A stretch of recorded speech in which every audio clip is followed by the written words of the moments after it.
Dear Geminis, welcome to my YouTube channel, and in this video I'm going to talk about the transits for the month of December. December should be relatively peaceful because we don't have any eclipses this month. It's been like a month and a half since the last eclipse, so that means all the dust has settled by now. And we should have relative stability until March, and that's when we'll have another eclipse. I mean, I'm saying this because eclipses tend to turn our routines upside down. The energy is more hectic, everyone is like on the edge because like major changes are happening. But in December, it's like chill. What else? But we still have a headache in December, and that is Mercury retrograde.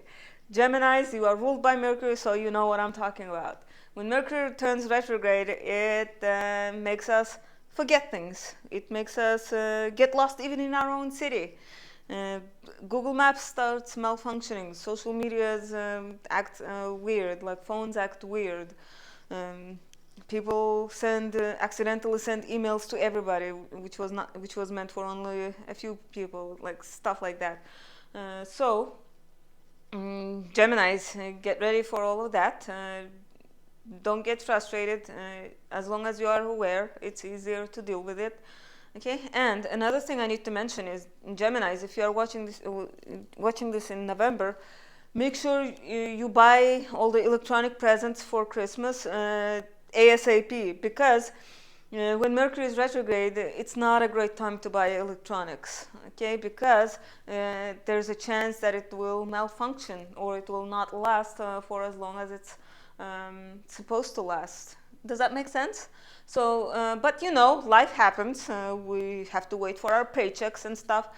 So if you still have to buy it in December, make sure you keep the receipt, or like make sure there is a way for you to return or exchange that thing if it malfunctions, okay? Just in case. It's better to be safe than sorry. Yeah, and if you are traveling in December for holidays, you can expect flights to be delayed, packages getting lost or something like that, God forbid. But like, you get the idea, because Mercury rules transportation, like traveling, short distance travel. But still, like yeah, like during Mercury retrograde times, I always see like flights delayed, this many people are stuck at airports and stuff. Yeah, you get the idea.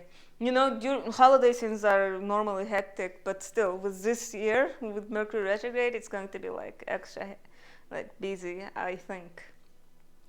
Yeah, and so let's begin with the outer planets to create a context. Pluto is in the late degrees of Capricorn right now, and it's in your 8th house.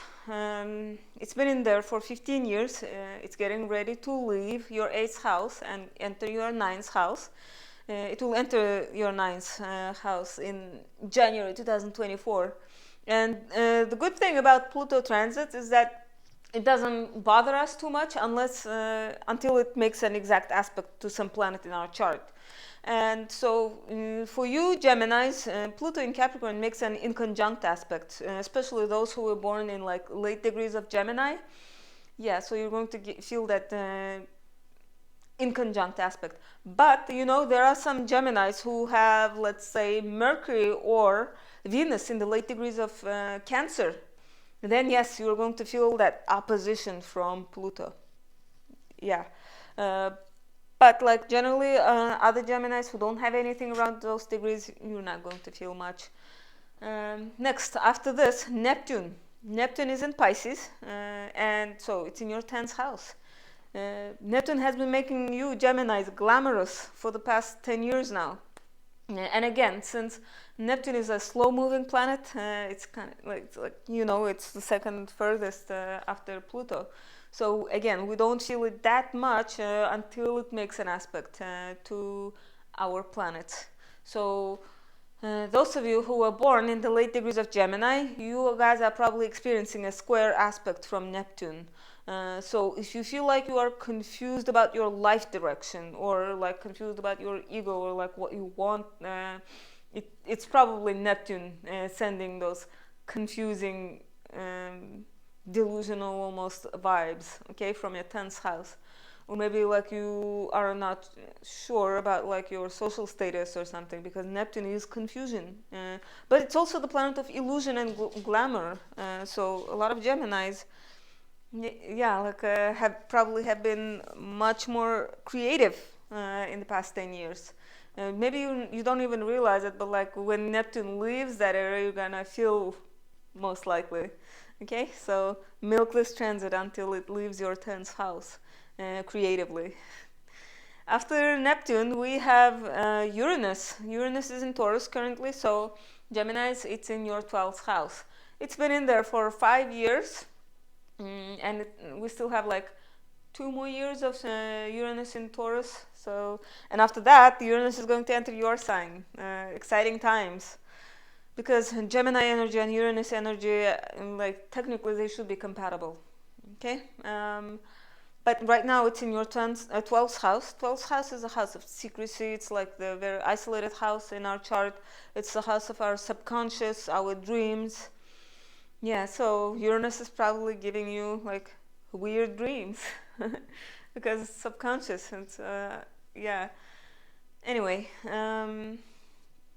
what I wanted to mention was some Geminis probably have Venus or Mercury in Taurus, and especially if your Venus or Mercury are in the late degrees of Taurus, then you are feeling Uranus conjunction. When Uranus is conjunct Mercury, that's actually a very brilliant aspect. So Geminis, make sure you check your chart, or if you do know your chart, you probably know. So when Mercury when transiting Uranus is conjunct to natal Mercury, you can get brilliant ideas. Like when I was in college, a freshman in college, I had this transit when Uranus was in Aries. It was conjunct my Mercury, and I came up with this idea where people could like post about their crushes secretly, and it was like the most popular page on my university. Like yeah, so that's Uranus in like Uranus conjunct Mercury. Like I got that idea out of nowhere, even though like at the time I was quite shy. I don't know how I did that, but yeah. So Geminis use this transit, and for those of you who have Venus in the late degrees of Taurus, then you might experience like really exciting though short-lived romances. Uranus is exciting, but it's like it's not there for commitment. It's there for a good time, so to speak. And yeah, like you might go on a date with somebody who you didn't think you would date, you would be interested in. Like it can happen, or it can be a very unusual date, like very original, because Uranus is anything but usual. Okay.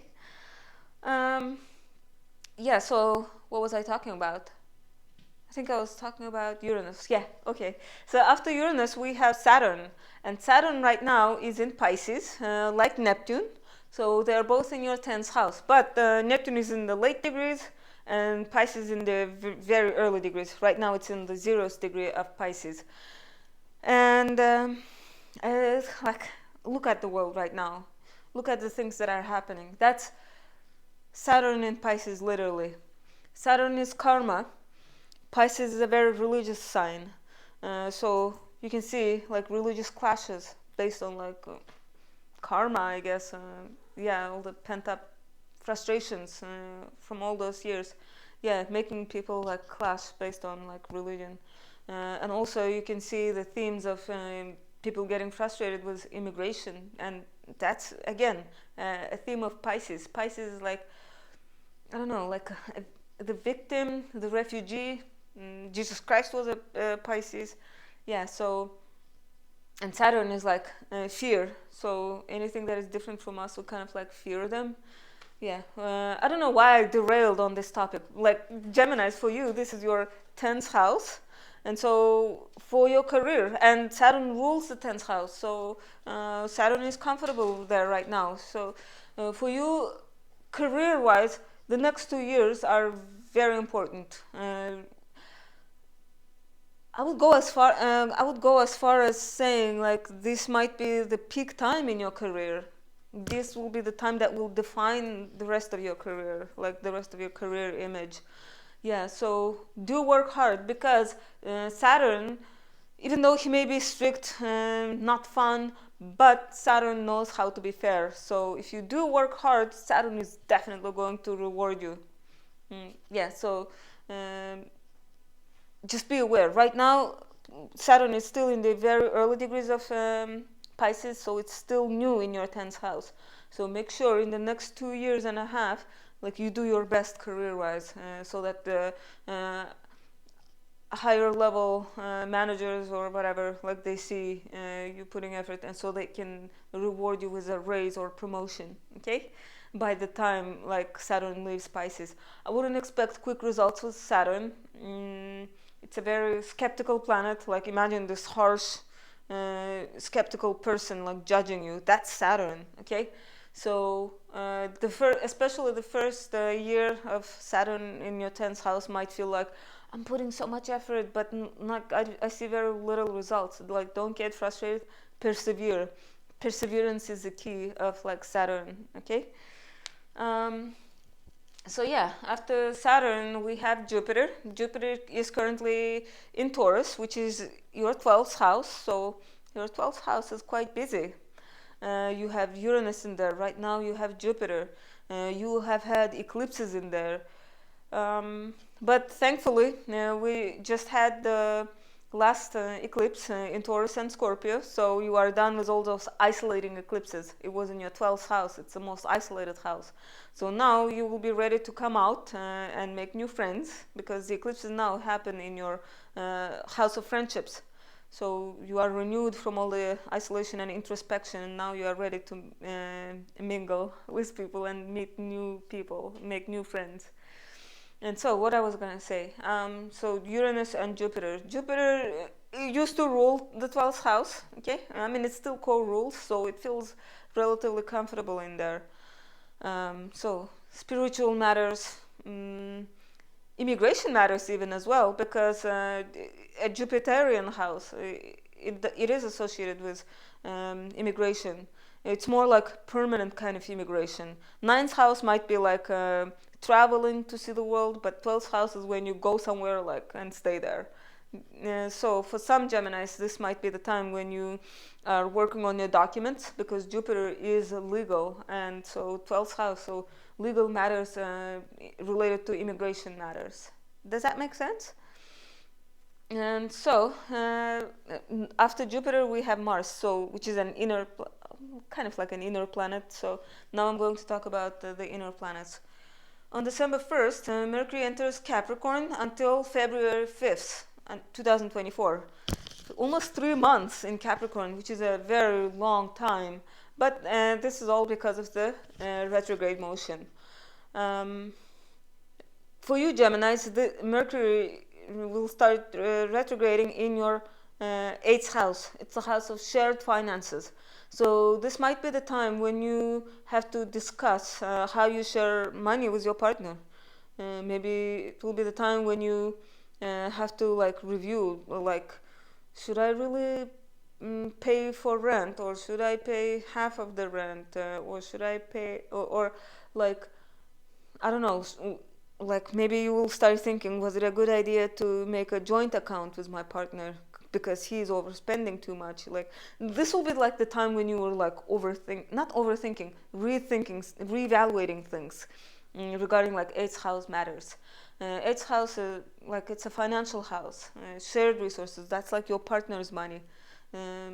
Also it's a house of intimacy too, like a psychological house. So for some it might be the time when you are like having important conversations, like reevaluating, like rediscussing something with your partner. Or maybe it's the time when you're like, okay, I may need to go back to therapy, because 8th house is psychology. Oh, my cat is being weird. Sorry.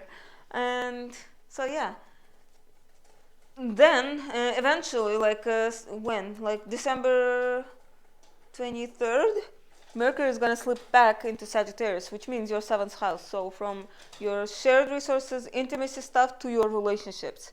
Yeah, so those themes will be prominent for you, dear Geminis. And December is a relationship time for you, because the sun is in your 7th house most of the month. And so I wouldn't say this will be like a retrograde that will wreak havoc in your relationship, that will make you break up. No, I wouldn't say that. Like, it's just you will have to confront some things. Okay. Um, Possibly. Like, I'm not saying this is definitely going to happen. This is like one of the possible interpretations. Next, on December 3rd, Venus in Libra is going to make a square to Capricorn Pluto. This is a short-term transit, but still it's significant. Venus rules finances, Pluto is also finances. So one of the possible interpretations is like there might be like some financial issue, some frustration regarding finances, like yeah, when you have to like this energy. I don't know why I keep making this square energy. It's like, imagine two energies going in their direction and they clash somewhere. So that's this aspect. Next, on December 4th, Venus is going to leave Libra and enter Scorpio. So Geminis, Venus is going to leave your 5th house and enter your 6th house. So relations with co-workers might become more pleasant because 6th house is our co-workers. And Venus in there makes things pleasant, very diplomatic. Okay, so I would say after December 4th, your relations with coworkers will be pleasant. Okay. Next, on December 5th, we have the last quarter moon in Virgo. This marks the beginning of a week where it's not advised to start anything new because not much happens. Imagine, after December 5th, the moon will become smaller and smaller day by day until it disappears before the new moon. Okay, that's why it's not advised to start anything new, because whatever it starts, its energy will start dying off, I guess. And then that's why it's advised to start new things with the new moon, because the energy will grow, like whatever it is will grow along with the moon. You might say, oh, that's a ridiculous thing to compare like the progress of events on Earth with the shape of the moon, but like it really does work. It's crazy. You can even try it yourself and observe it. Next, what was I gonna say? Yeah, so that the last quarter moon, after December 5th, it's a great time to wrap things up that started with the previous new moon and get ready for the next new moon. So like fill out applications and mail them so that they're delivered by the time of the new moon. Or maybe you want to rent an apartment and you fill out the application and they will approve it by around the time of the new moon, and you are ready to move in. Okay, so that kind of stuff. Next, on December 6th, Neptune is going to station direct on the 24th degree of Pisces. And Geminis, this is good for you career-wise. So whatever delays that have been at work, now those things are going to start moving forward. Okay, it might be very subtle, but you'll feel like movement moving forward. Yeah. And next, on December 12th, we have a new moon in Sagittarius on the 20th degree of Sagittarius. And Geminis, this is your 7th house. So new energy, new beginning in your relationship area. You can expect news, decisions, announcements 4 days before this new moon. So I would say like starting from December 9th, I would start expecting like news, decisions. Yeah. And so we get a new moon in our relationship house every year, so I wouldn't say I wouldn't expect like something major, but still new moons are important. And what else? So if you need to start anything new, but we have Mercury retrograde, so, and it's not really advised to start anything new. Okay, like anyway, I would say if you need to start a business, something major like that, I would say wait until February when all planets turn direct. So nothing will be holding you back. Next, on December 13th, Mercury is going to station retrograde on the 8th degree of Capricorn. I think I talked about Mercury retrograde quite enough. So yeah, just be aware that Mercury is at its peak confusing around the time it stations retrograde or when it's about to turn direct. Yeah, so like December 13th, I would say it's gonna be like weird. And get ready to forget things and like malfunctions. What else? Make sure you double check and attach the file that you need to attach to the email. or double check to whom you're sending that email, because F-ups happen during Mercury retrograde. But yeah, it will be a great time to like resolve some long delayed issues. Maybe there are things that you've been kind of ignoring, but now Mercury is going to force you to resolve those. Mercury retrograde. Yeah, so Mercury retrograde is not completely bad. It's just going back and redoing something. Okay, and sometimes it's good to be given another chance, right, to do something. So on December 23rd, Mercury will re-enter Sagittarius. So it's going to be in your relationship area until until January 1st. Yeah, and so again, important conversations regarding your relationships, reevaluation of relationships. And since Mercury is your ruling planet, this is extremely important for your relationships. Next, on December 26th, we have a full moon in Cancer, on the 4th degree of Cancer. And Geminis, this is your second house.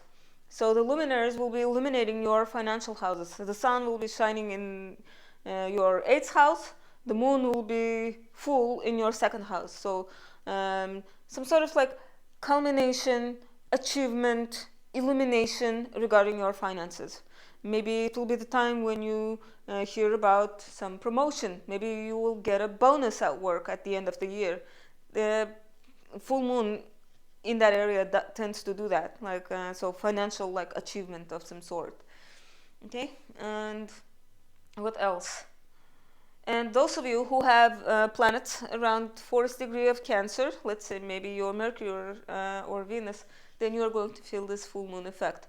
And you know, full moons are usually like emotional times, so you might feel emotional yourself. And since this full moon is in a sign that is ruled by the moon, it's like especially emotional. Okay, so don't get frustrated if you are emotional yourself, or if others are being like lunatics. Don't get frustrated, just be like, this is a full moon energy. And usually the full moon effects start fading away 4 days after the full moon. Okay, next, on December 29th, Venus is going to enter Sagittarius until January 23rd, 2024. And that means it's your relationship house, dear Geminis. And when Venus is in your 7th house, it's it's so easy to compromise. Like even if you are not trying to do it, like circumstances will create compromise situations. Like recently, I had Venus in my 7th house transit, and me and my guy were at Target, and we needed to buy like a bathroom mat. And so I was like, which one should we get? And he said, this one. It was like a white mat. And I said, it will be too difficult to clean. Let's get this one that has like gray stripes on it. And he was like, no, but I really like this. I was like, okay. And I pull it out, and apparently it has gray stripes too. Like it was just hidden from us. So it was like a compromise, like without even trying. And then another example is like me and my guy, like, so I was about to go to bed, but I still wanted to do something. I thought he was going to play video games, so I didn't say anything. But then, like later, a couple of minutes later, I noticed that he's doing something. Like he was doing something that I wanted to do with him, and it was just like such an adorable moment that like he started doing it without me even asking. Like, yeah, that was what I'm trying to say is, that's Venus in the 7th house energy. Like this type of coincidences don't happen with me and my guy. So what I'm trying to say is, yeah, like when Venus is in your 7th house, starting from December 29th, you will feel this kind of like balance, like harmony in your relationships. Yes. Then finally, at the very end of the month, almost the end, December 30th, Jupiter is going to station direct on the 5th degree of Taurus. So all the like spiritual matters and 12th house, subconscious, all those things will start moving forward. It won't be like obvious, but slowly but surely. And since Jupiter rules your relationship house, I would say like, so if things slow down in relationships or have been slow, then I would say after December 30th, things will start moving forward in relationships. for some, like if you have been experiencing this. Okay, and so yeah, this is it for the last month of 2023. I hope you enjoyed this video, dear Geminis, and if you did, please like and subscribe, and I hope to see you guys in my January video. Okay, have a wonderful Christmas and New Year. Bye.